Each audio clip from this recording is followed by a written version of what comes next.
The 1979 cold case of Jane Doe in Miami-Dade, Florida. It was a sunny morning on September 4th, 1979, when residents of the Biscayne Gardens Apartments at 15555 Northwest 2nd Avenue in Miami-Dade County came out to the back of their apartment complex towards the parking lot and got the surprise of a lifetime. There, near the dumpster at the edge of the lot, near the wooded area, they were met with the horrific sight of the cold, dead body of a woman. They didn't know this woman, yet the image of her lifeless body and unstaring eyes will forever be burned into their memories for the rest of their days. The woman, eventually dubbed as a Jane Doe, which is a term used to name an unknown or unidentified person, would become one of the oldest unidentified murder victims in Miami-Dade, adding up to a growing list of other Jane Does and John Does in Miami spanning decades.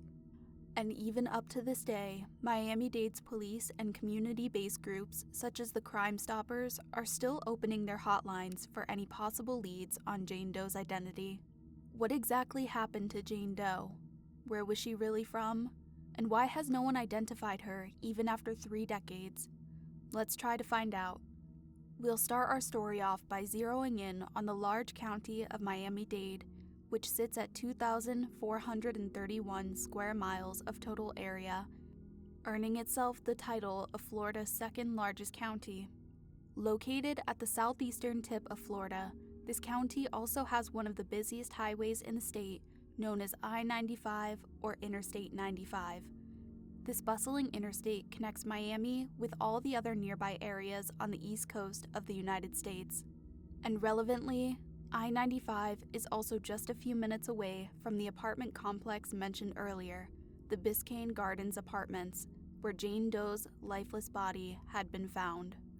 After the early morning discovery of a gruesome and upsetting sight, the frantic residents immediately called the authorities and reported the scene, being careful not to contaminate the area. The police rushed to the parking lot and immediately blocked off the area. They quickly questioned witnesses and documented and collected evidence littering the area and on the unidentified woman's body were all documented and collected.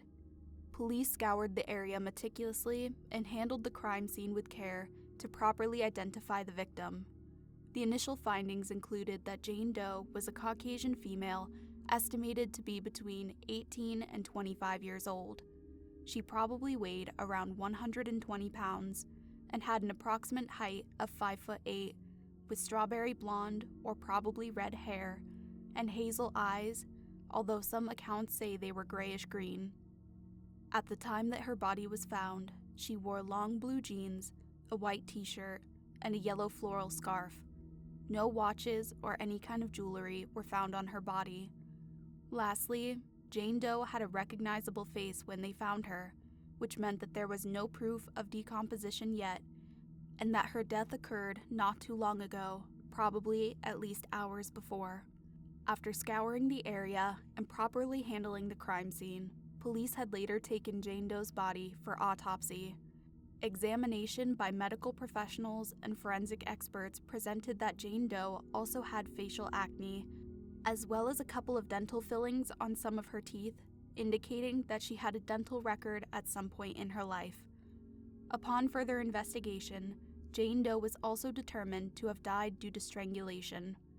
Although the exact time of her death could not be determined, she was estimated to have been strangled to death just a few hours before being dumped into the Biscayne Gardens Apartments parking lot, as mentioned earlier. This led them to rule her case to be a homicide, with investigators also ruling in the possibility of Jane Doe being murdered in another location before being dumped in Biscayne Gardens' infamous parking lot. Significantly, Jane Doe also exhibited burns inside each of her calves, which were determined to be from a motorcycle exhaust. Experts emphasized that she probably frequented riding a motorcycle, but mostly as a passenger, as shown by the burns mentioned. This was considered compelling evidence, especially at the start of the investigation, as this fact helped authorities look at a possible angle of the victim being involved with motorcycle gangs. Some rumors have also floated around about the eye-catching yellow scarf found on Jane Doe's body, which she may have worn as a top instead of an accessory. Some have also speculated that since it was found around her neck, it could have been an item owned by the murderer that was used to strangle her. And another one, though a bit of a reach, pointed out that the white t-shirt that Jane Doe was wearing may have originally been owned by her killer, putting it on after strangling her to death, and then transporting her from the murder site towards the parking lot where she was dumped. Sadly, no follow-up on these speculations has been done by the police to confirm them, probably because of the lack of proof that was convincing enough. Early into the investigation, a few statements from helpful citizens who have come forward have managed to stand out.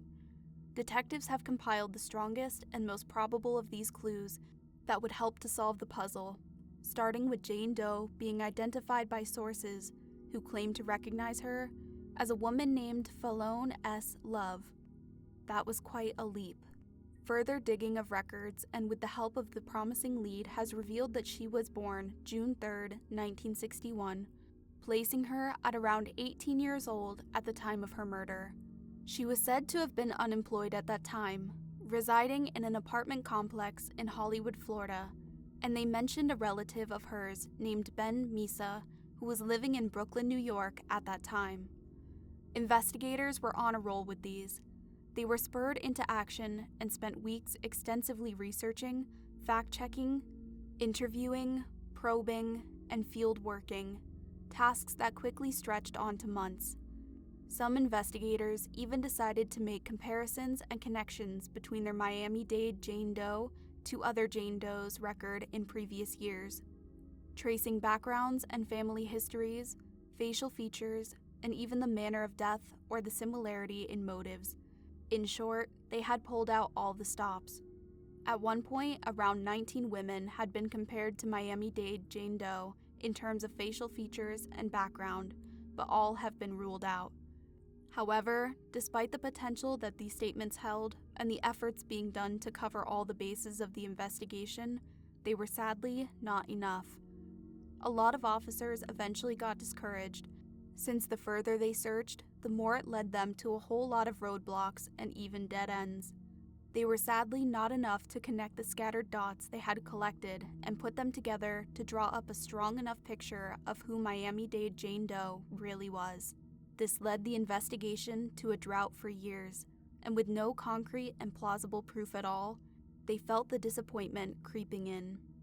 Until decades later, the most significant lead in recent years popped up in 2014. A few new angles were examined and corroborated by anonymous witnesses, one of which was that Jane Doe was a young runaway named Tina who resided in Ohio and decided to leave the state she lived in before or probably around 1977. This led them to a second possibility that she may have frequented a local beach where she was also nicknamed Sheba. Another straw that the police tried to grasp and follow through was that there was a bit of talk about how big of a coincidence it was that Jane Doe's body was found at the same time that Hurricane David hit the south of Florida. But once again, unfortunately, leads were all they were. Lastly, Miami-Dade Police Department tried its hand at new and high technological advancements such as facial reconstruction and recognition. With the help of forensic experts, and with the advent of technology, they managed to complete and present several images of the facial reconstruction they had done on Jane Doe, showing how she could have looked in real life. Some old sketches were also incorporated, including the well-known sketch of different angles of Jane Doe's head, as well as her tall frame wearing jeans and the yellow scarf as a top. However, once again, not much has been done regarding these leads. There were no follow-ups, nor were there any friends or family who stepped forward to confirm them. Police once again had to dejectedly put these rumors back on their shelves. Even after almost 3 decades, police are still hoping for any other remarkable leads, potential witnesses, or evidence to surface to come forward. Hotlines have been put up all over.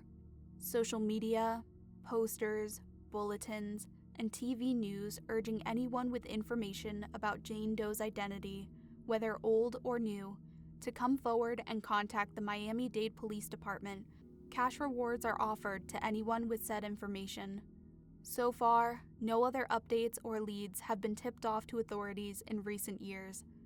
Estimated unsolved murder cases in Miami were said to rise to as much as 85% at one point, with the mid-year clearance rate, or the percent of reported crimes leading to a suspect's arrest, just a measly 15.4%, one of the lowest of any county in the state. In 2017, only 71 of around 200 murders resulted in the perpetrator being put behind bars, meaning that the rest of these murders, nearly 2/3, go cold and unsolved. An article from the Miami New Times site even named Miami-Dade County as the worst in the state at solving crime. Some cases have been closed even though officials have worked tirelessly to identify each victim.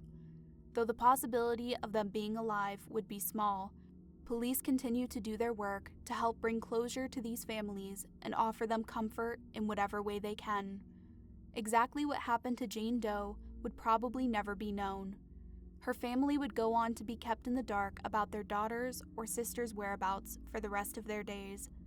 The dreadful feeling of a family not knowing where their child has gotten to or what happened to them while traveling or crossing state lines is very much terrifying.